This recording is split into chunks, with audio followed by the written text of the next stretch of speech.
మొత్తానికైతే ఒక వారం రోజుల తర్వాత ఈ రోజైతే పనిలోకెళ్ళడం జరిగింది.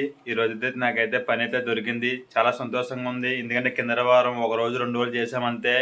ఈ వారం అయితే ఇప్పుడే ఈరోజు మంగళవారం. ఈ 2 రోజులు కూడా పని లేదు. ఈరోజైతే మొత్తానికైతే పనుంది. దేవుడి దయ వల్ల ఈరోజైతే వర్షం అయితే తగ్గింది.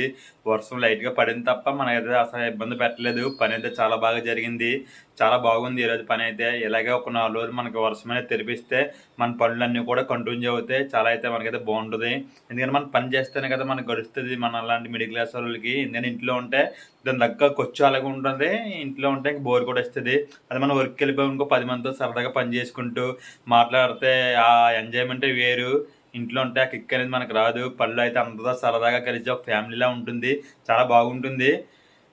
చూద్దాం ఇంకా 2 రోజులు వర్షం అంటున్నారు మరి. నాకు తెలిసైతే వర్షం అయితే ఉండదనుకుంటున్నాను. అయితే ఈరోజైతే వాతావరణం అయితే బాగుంది కాబట్టి రేపు ఎలా ఉంటదో తెలీదు.